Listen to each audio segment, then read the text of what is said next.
got the inspirational England captain Ben Stokes with me. Ben, historic tour of Pakistan, how special is it to lead your side here?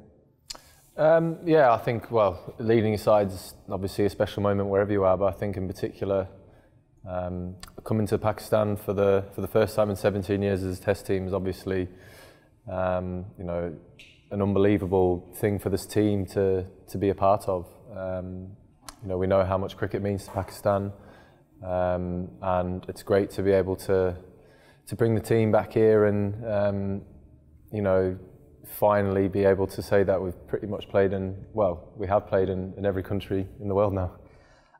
In terms of preparation, it's almost not the unknown, but you don't have a lot of recent history to go back on. So how do you prepare for such a tour? Yeah, I think at the moment the way that we operate is we have a, you know, particular way of playing our cricket, and then if we feel we have to adapt, you know, because conditions are exceptionally different to what we think they're going to be, then we can do that. And obviously Australia toured Pakistan recently, but I don't think we've not looked into that too much with the conditions and the way that it plays. So we probably won't be able to know what we're really up for until we get to the end of day one, to be honest. You talked about strategy, you talked about that McCullum and yourself. Baseball, is that a word we can use? We're trying to cancel that word. We're trying to cancel it. But in terms of the strategy, you just talked about it, but from somebody, a novice from the outside, what kind of strategy does McCullum and yourself influence to the side? Yeah, I think strategy is probably a bit too complicated for what we try and do. Look, we're trying to play Test cricket in a way that's not been done before. We're trying to make Test cricket, you know, exciting to watch at all times. Obviously, it's the longest format of the game and can go 5 days. So we're really trying to make every possible moment as exciting as we can, whether we've got the bat or the ball in our hand. You know, and you know, it's the era of English cricket at the moment. That's what we're trying to do. You know, cricket is always going to go through different eras of coaches, captains, and the way that those people want the team to play. But at the moment, it's great to have, you know, buy-in from everyone who comes into the squad, from the coaches and from the backroom staff about the way that we want to approach our game of Test cricket. And yeah, look, as I say, it's exciting, and you know, we really want to just have Test cricket viewed in a different way. Yeah, so the handbrake's off. Has anybody had a word with Gareth Southgate? Because he has the handbrake on. You need to talk to Baz McCullum and yourself. Oh no! Look. No, no, we've not. Look, we've been following the England team actually out here in the World Cup, but no, look, I'm sure they'll peak at the right time.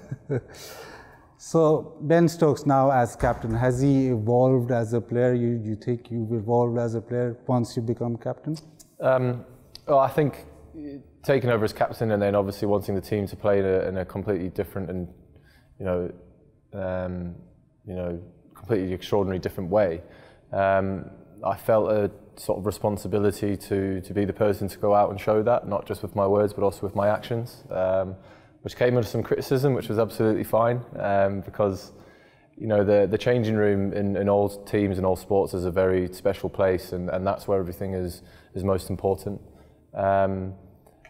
In terms of evolve, I think what it's done for me is it's made me sort of be just, I don't know, I've had to not necessarily do more or think more, just obviously being captain there's just that little bit more, you know, you have to think about sort of things slightly further ahead than I probably normally would. Don't like to look too far ahead, but you've always got to think about, you know, the evolving changes and who you're going to bring on, what you're going to do. But in terms of as a player, I don't think it's changed the way that I'm going to go out there and, you know, try and influence the game, because, you know, every game I play for England I always try and come on with the bat or with the ball and, you know, try and influence the game at that given time. Well, Jimmy's smiling a lot more. Root's very happy with the way cricket's going. How have you achieved that?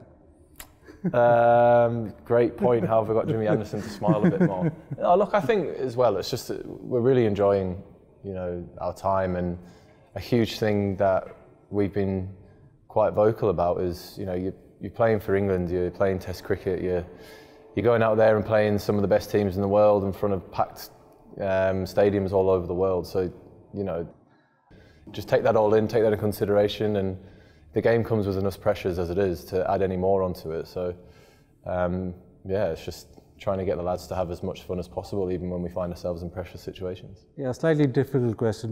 We've talked about mental issues, but how did you eventually manage to overcome that and come back stronger? Oh, look, it's a process. It's something that you know, obviously a lot of people are going to go through, and have to find a way to be able to sort of, I don't know, manage it, and you know, then get into a place where you feel comfortable to come back in and go out and, you know, do whatever you need to do. But as I said, it's definitely an ongoing process. Well, heartbreak for Pakistan. Well, you'll just relive that heartbreak, that innings against Pakistan recently, where you robbed Pakistan of a T20 crown. Through that innings, did you sort of always sort of have a sort of outlook like, look, I want to bat deep, or was there anything of that sort? Yeah, it was. It was a strange wicket because it actually sort of did more as the ball got older, which you don't normally associate with T20 cricket. It normally does, you know, the majority of swing or seam with the new ball, but it seemed to do that as the older the ball got. But it wasn't, you know, a very high total, so I've sort of had to. I assessed quite early of, you know, me being there for as long as I could, and you know, if it is going to go deep, then you know, I need to make sure that I'm the man there, because it was a very difficult wicket to come in and, you know, sort of get yourself going quickly, because it wasn't very hard. It wasn't very easy to score runs on. So yeah, it was just assessing the situation and you know, obviously trying to take it as deep as I possibly could. And when you get to the end overs, you obviously always want someone who's already faced a few balls to be there. Headingley, Lords, Melbourne, Ben Stokes, probably the clutch player. What does that inspire? The bigger the occasions, the more sort of you look at the game differently, or people want to know how does Ben Stokes then rise to that particular huge occasion? No, I don't think so. I think it's when you play enough games, you know, in all the different formats, you just sort of understand, you know, those situations. And you know, I've been in situations like that before, but that just didn't happen to be in a final.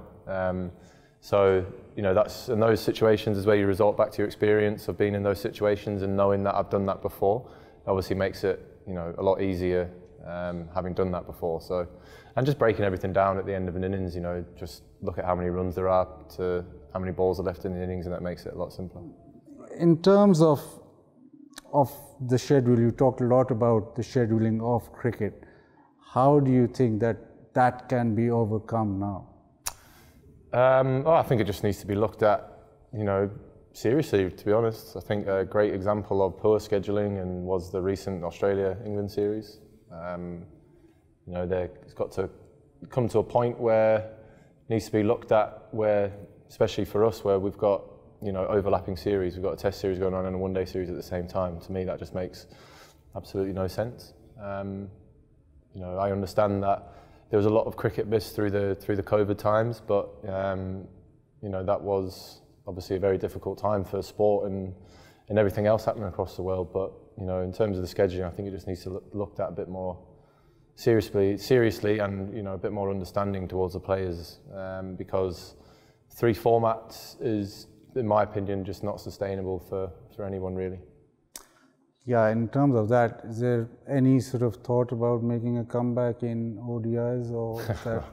No, I'm focused on this series at the moment. So, looking ahead, how does Pakistan tour fit in with your sort of strategy of being ultra aggressive? You've talked about sort of making sure that you play the moments, but even if you look back at that Australian series, it was, you had to park your bus to actually win for quite a long period of time. No, look, I think it's just going with the flow of the game and taking it session by session. But I think as well, when you're always looking to be positive in what you're trying to do, if you're not necessarily achieving what you want to with the bat or the ball, you know, it's just the way in which you go about it. Just example with the bat, looking to be positive, you just feel a lot easier at the crease, and with the ball you might not be taking the wickets, but it's a theatre that comes along with it. And you know, that's something that I think throughout the whole summer we did really well. So Ben Stokes now is captain, he's sort of got a real high power job. How does Ben Stokes, after a today's player after a grueling test match then sort of take his mind off the game? Here, go play some Call of Duty, smack some golf balls on the golf sim we've got upstairs, watch some TV, yeah, shut it down. Yeah, but yeah, just before I let you go, the final question, is it coming home? I've got a good feeling that it is, yeah. Who are you going to beat in the final?